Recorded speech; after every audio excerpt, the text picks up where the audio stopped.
केरळमध्ये दाखल, आठवड्याआधीच मान्सून केरळमध्ये. रत्नागिरीमध्ये 11 गावं अंधारात, 4376 गावकरी अंधारात. वादळी वाऱ्यामुळे विद्युत खांब पडल्याची माहिती. पालघरला मान्सूनपूर्व पावसाचा फटका, चिंचेचं झाड घरावर कोसळल्याने घराचं मोठं नुकसान. कोल्हापुरात पावसाचं थैमान, महात्मा गांधी मैदानाचं झालं तळ. पाणी काढण्यासाठी महापालिका यंत्रणेची चांगलीच धावपळ. रत्नागिरी जिल्ह्यात 103 मिलीमीटर पावसाची नोंद. दमदार पावसामुळे धरण क्षेत्रात वाढ. अवकाळी पावसामुळे टंचाईग्रस्त गावांना दिलासा. नाशिक जिल्ह्याला 5 दिवसांचा येलो अलर्ट. विजांच्या कडकडाटासह मुसळधार पावसाची शक्यता. नागरिकांनी खबरदारी घ्यावी, जिल्हा प्रशासनाचं आवाहन. तुळजापूरच्या नवीन बस स्थानकात चारही बाजूने पावसाचं पाणी येत असल्याने प्रवाशांना त्रास. भर पावसात प्रवाशांची मात्र तारांबळ. सिंधुदुर्ग मुंबई गोवा महामार्गावरील बॉक्सवेलचं काम संथ गतीनं सुरू असल्याचा वाहन चालकांचा आरोप. पावसामुळे रस्त्यातील खड्ड्यांमध्ये पाणी साचल्याने वाहन चालकांना त्रास. नांदेडमध्ये वादळी वाऱ्यासह झालेल्या पावसामुळे घराचं नुकसान. गावातील 36 परिवाराचे संसार उघड्यावर. बीडमध्ये अवकाळी पाऊस, उन्हाळी कांद्याचं मोठ्या प्रमाणात नुकसान. शेतकरी मात्र हवालदिल.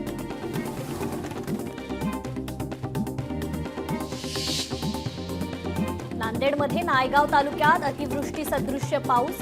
टाकळी फाटा ते शेळगाव गौरी या रस्त्याची दयनीय अवस्था. रस्त्यावरील खड्ड्यांना तळ्याचं स्वरूप.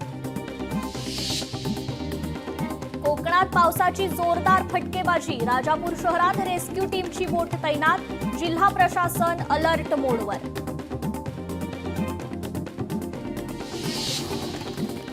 नांदेडमध्ये 30 गुंठ्यात घेतलं आल्याचं पीक. आल्याच्या पिकातून मिळालं 7 लाखांचं उत्पन्न. वर्धा कृषी उत्पन्न बाजार समितीमध्ये तीळ खरेदीचा शुभारंभ. तीळ विक्रीस आणणाऱ्या शेतकऱ्यांना शाल श्रीफळ देऊन सत्कार. शेतकऱ्यांनी 30 जून पूर्वी पीक कर्जाचं नूतनीकरण करून घेण्याचं आवाहन. 30 जून पर्यंत पीक कर्जाचं नूतनीकरण केल्यास 10% वाढीव कर्ज बँकेकडून दिलं जाणार. बुलढाण्यात भरली डिजिटल शेती शाळा. शेतकऱ्यांचा मोठा सहभाग. शेतीतील नवे तंत्र आत्मसात करून अधिक उत्पादनक्षम होऊन शेतीकडे वाटचाल करावी, कृषी विभागाचं आवाहन. वाशिममध्ये पावसाची रिपरिप, शेती मशागतीला अडथळा. शेतकरी वर्गात मात्र चिंता. कोल्हापुरातील पन्हाळामध्ये बाजार भोगाव कोडली या ठिकाणी पूर व्यवस्थापन साहित्याची चाचणी. आपत्ती व्यवस्थापन पथकाच्या जवानांकडून चाचणी पार. भंडाऱ्यात गेल्या 2 ते 3 दिवसापासून ढगाळ वातावरण. धान कापणी रखडली. धान उत्पादक शेतकरी मात्र चिंताग्रस्त.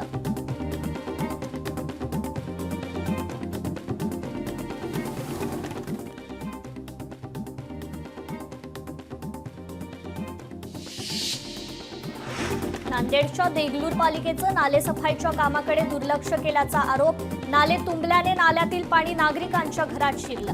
नागरिकांमध्ये डेंग्यू मलेरिया रुग्णसंख्येत वाढ.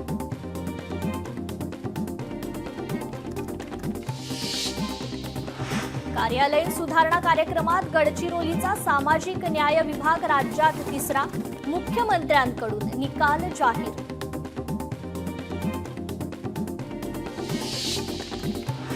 राज्यातील शेतकऱ्यांना जूनमध्ये मिळणार पीएम किसानचा हप्ता.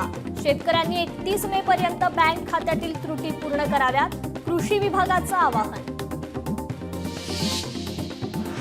पैठणमध्ये विद्युत बिघाड झाल्याने 8 गावांचा पाणी पुरवठा खंडित. जायकवाडी धरणातून केला जाणारा पाणी पुरवठा खंडित झाल्याने गावावर पाणी टंचाई. वाशिममध्ये रेशनच्या शेकडो क्विंटल गव्हाची नासाडी. पावसामुळे गव्हाची पोती भिजून गव्हाला बुरशी. छत्तीसगडमध्ये नारायण विजापूर जिल्ह्यात नक्षलवाद्यांवर लक्ष ठेवण्यासाठी ड्रोनचा वापर. पोलीस दलाची नक्षलवाद्यांवर करडी नजर. मतदानावेळी मतदान केंद्राबाहेर मोबाईल ठेवण्याची व्यवस्था. मतदान केंद्राच्या 100 मीटरच्या आत केवळ बंद मोबाईल नेण्यास परवानगी. अमरावतीतील कोलासमध्ये हत्तीला 10 किलोच्या पोळ्यांचा आहार. उन्हाळ्यात 4 हत्तींना खास फळांचा देखील आहार. चंद्रपुरात तळोधी वनपरिक्षेत्रात दोघांचा बळी घेणारा वाघ अखेर जेरबंद. वाघाला नागपूर येथील गोरेगाव प्राणी संग्रहालयात सोडणार. छत्रपती संभाजीनगर पालिकेतल्या 177 लिपिकांची प्रशासनाकडून परीक्षा. परीक्षेत नापास झालेल्या लिपिकांना टायपिंग शिकण्यासाठी 2 महिन्यांची मुदत. छत्रपती संभाजीनगरात आंबा मिलेट महोत्सव 2025चं आयोजन. राजस्थानचे राज्यपाल हरिभाऊ बागडे, पालकमंत्री संजय शिरसाट यांच्या हस्ते उद्घाटन. नंदुरबार शहरात रात्री 12 वाजल्यानंतर ट्रिपल सीट वाहन चालकांवर कारवाई होणार. बेशिस्त वाहन चालकांवर नजर ठेवण्यासाठी पोलिसांची मोहीम. छत्रपती संभाजीनगरमध्ये औद्योगिक वसाहतींमधील 20 ते 24 तास बत्ती गुल.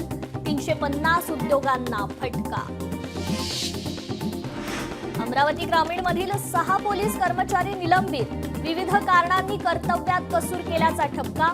प्रभारी पोलीस अधीक्षक पंकज कुमार यांची कारवाई. बुलढाण्यात ऑनलाईन पद्धतीने वाळू विक्री. नागरिकांना स्वस्त दराने वाळू उपलब्ध करून देण्यासाठी प्रशासनाचा निर्णय.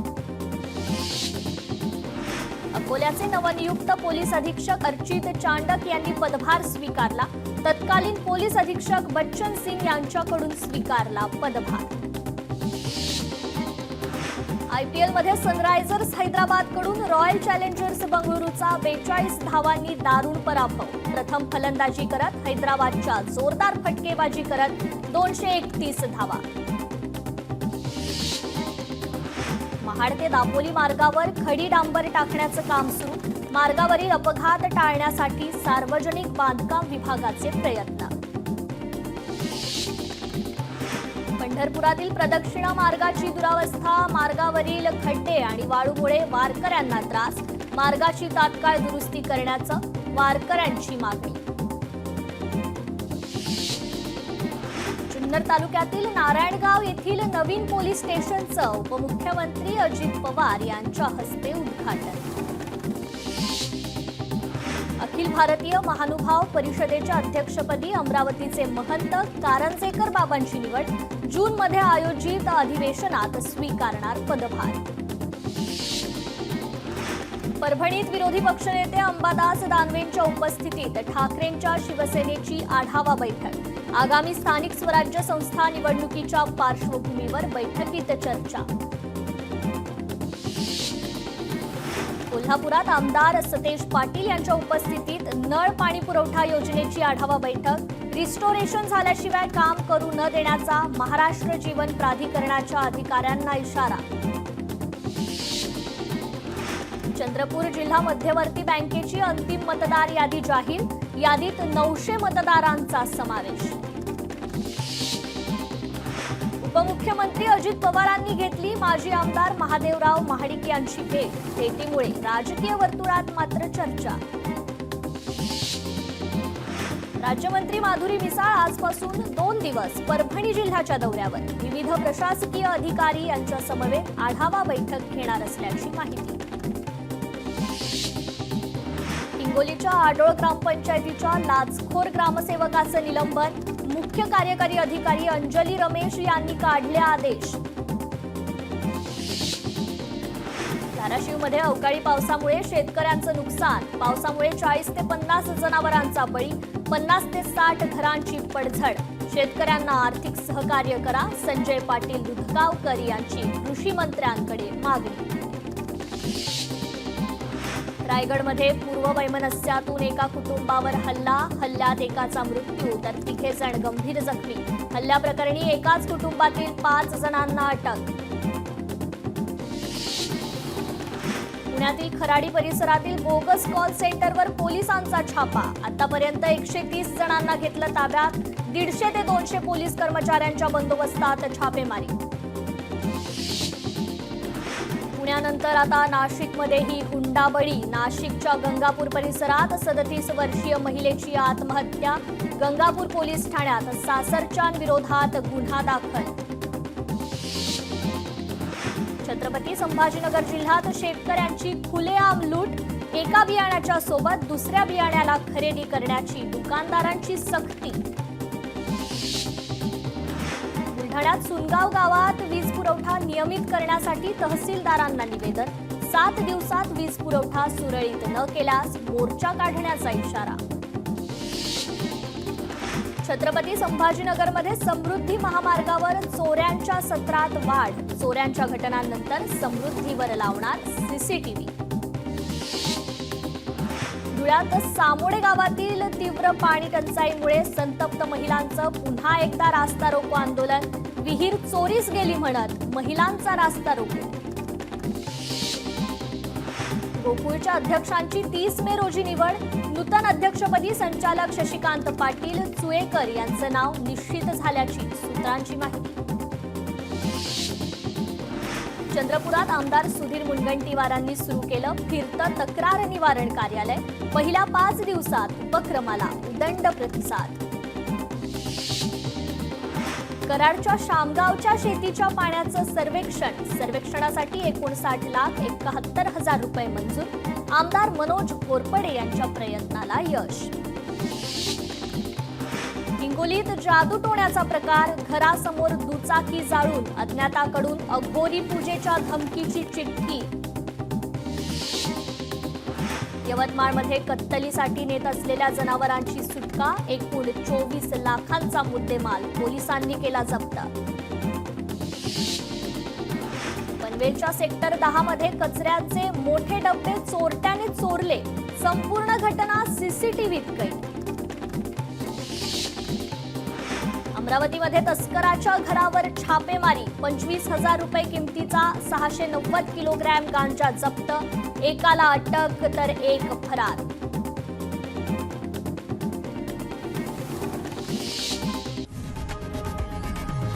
लोकशाही मराठी ऐका, पहा, जागरूक रहा.